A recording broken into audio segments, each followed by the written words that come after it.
Bien-aimés, shalom. Lorsque vous créez une entreprise, votre entreprise à vous, vous y mettez du cœur et un règlement intérieur pour que les choses se passent telles que vous le souhaitez, puisque c'est votre création. Cependant, quelle que soit la fantaisie de votre règlement intérieur, il sera généralement soumis à une autorité supérieure à la vôtre, celle du ministère dont vous dépendez par exemple, du pays où vous êtes ou même des syndicats. C'est la même chose pour Dieu, à la différence que la loi de Dieu n'est soumise à aucune autre autorité en dehors de la sienne, parce qu'il n'y a rien au-dessus de Dieu et parce que vous faites partie de sa création, que vous le vouliez ou non. Et Dieu l'a fait comprendre à Job, chapitre 38 et 39. Donc, le règlement intérieur de Dieu sur l'homme et sur le monde qu'il a créé est aussi sa volonté. Et la volonté de Dieu, c'est aussi la vérité. Bien-aimés, Dieu a décidé que l'homme marchera la tête au sommet du corps. La tête sera en haut et non sur le côté. La science nous fait découvrir chaque jour les merveilles de la création de Dieu. Et nous voyons dans la nature des êtres vivants que nous trouvons singuliers ou bizarres par leur structure, leur façon de procréer, de se déplacer, de se nourrir. Et leur milieu de vie, leur mode de vie, leur aspect nous fait dire qu'ils sont extraordinaires ou anormaux, parce que nous sommes la norme selon Dieu. En effet, certains sont aveugles et se déplacent sans faillir. D'autres ont un squelette interne ou externe, tandis que d'autres encore ne respirent que par la peau. Et tout cela nous démontre l'extraordinaire intelligence et la créativité de Dieu. Amen. Et Dieu aurait pu nous créer sans yeux, par exemple, et sans bouche, ou avec 6 jambes, pourquoi pas. Il est Dieu, le potier, et nous sommes son œuvre, oui. Il aurait pu nous créer autrement en nous mettant, par exemple, le cerveau dans une jambe. Et on aurait trouvé ça tout à fait normal et logique, et ça fonctionnerait très bien. Ce serait la logique, elle viendrait de Dieu, notre Créateur. Ce serait de l'ordre, son règlement intérieur dans la grande entreprise qu'il aura ainsi créée. Amen.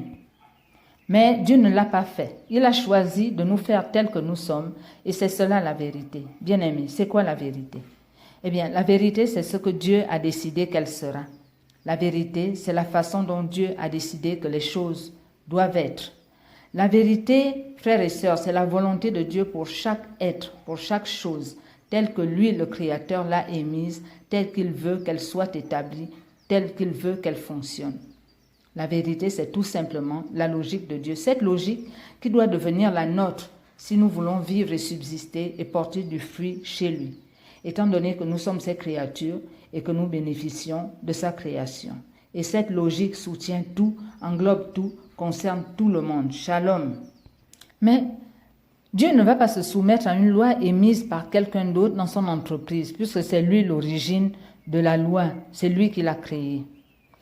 Et la volonté de Dieu n'est pas une loi implacable, c'est une loi pour la vie, un plan de bonheur et de paix, parce que Dieu ne veut pas que son œuvre meure, mais qu'elle vive. Même nous, qui sommes mauvais, nous nous battons, nous faisons tout notre possible pour que ce que nous avons créé et mis au monde avec amour subsiste, que cela ne meure pas, que cela s'épanouisse. Nous voulons que nos œuvres témoignent de nous, de ce que nous aurons été. Et Dieu le désire aussi passionnément, ardemment. C'est pourquoi Jésus a dit qu'il est venu pour que nous ayons la vie, et la vie en abondance, la paix du Christ.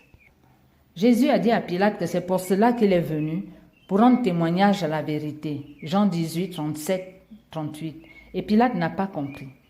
Pilate n'a pas compris qu'à ce moment-là même, Jésus était en train d'accomplir la volonté de Dieu pour lui et pour le monde. Pilate n'a pas compris que l'esprit de vérité pleinement en Jésus-Christ s'était manifesté déjà dans le monde et continuait à ce moment précis de s'accomplir. Parce que Jésus allait, témoignant même à travers sa passion, de l'Esprit Saint qui le remplissait. Pilate a demandé « Qu'est-ce que la vérité ?» Il ne pouvait pas comprendre. Il ne pouvait pas comprendre que nous sommes, que vous êtes le temple de cet esprit de vérité. Que bien qu'étant des vases d'argile, l'esprit de la vérité de Dieu habite en nous et qu'il désire se manifester au monde. Qu'il voudrait qu'on témoigne de lui, lui qui demeure en nous.